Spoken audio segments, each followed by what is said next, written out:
Hello everyone, today I'll be giving a presentation on Pyotr Ilyich Tchaikovsky. My presentation will be divided into 3 parts.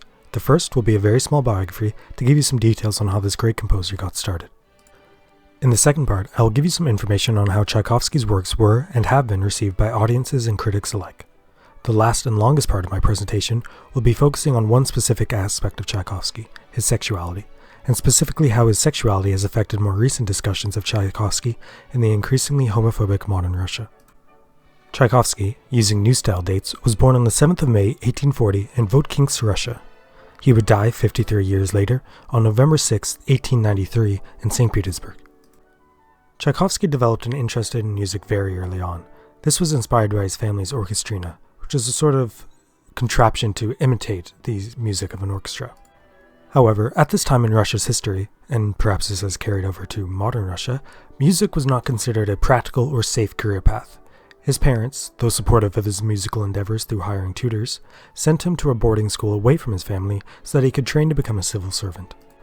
His chance to pursue music education came years later when the Russian Musical Society was founded, with the goal of fostering native Russian musical talents instead of importing talents from other European countries. The subsequent opening of the St. Petersburg Conservatory in 1862 by the Russian Musical Society provided the opening for Tchaikovsky to learn music seriously.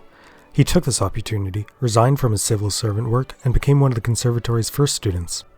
His time at the conservatory was transformative. He began forming his own musical style, a sort of mixture between Russian and Western, as well as making lifelong connections with others in the music industry.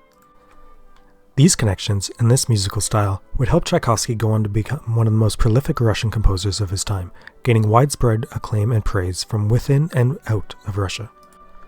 It is my own, admittedly perhaps a bit biased, opinion that Tchaikovsky is widely considered to be one of the greatest composers of all time.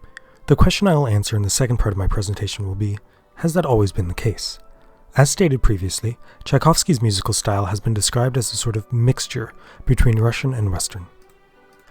This mixture was praised by many Western critics of his music, who found it a nice halfway point between foreign Russian style and familiar Western style.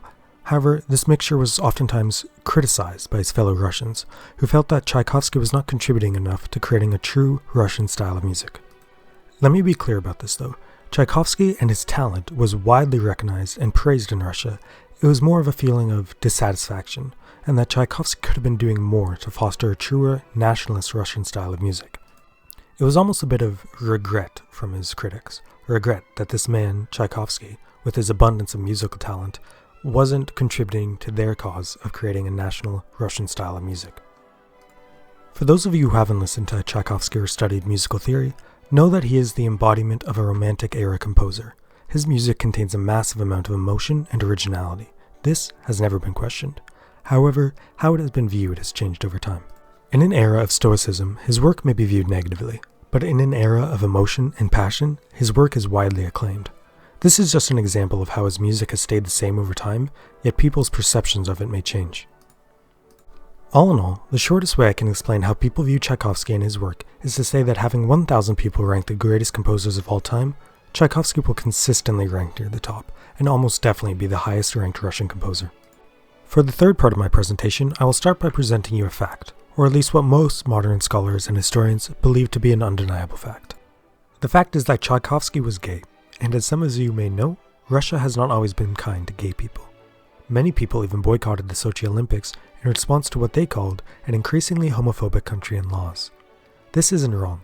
For example, the Russian Federation has banned pride parades, and as of 2022, it is illegal for anyone to promote same-sex relationships or suggest that homosexuality is normal.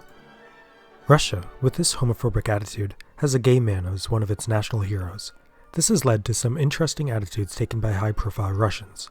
For example, Putin has used Tchaikovsky as an excuse or shield for his homophobic laws. He argues that since they have a gay man as a national hero, the country cannot be homophobic. Other Russians, for example the former Russian culture minister Vladimir Medinsky, have just outright denied that Tchaikovsky was gay, despite all historical evidence.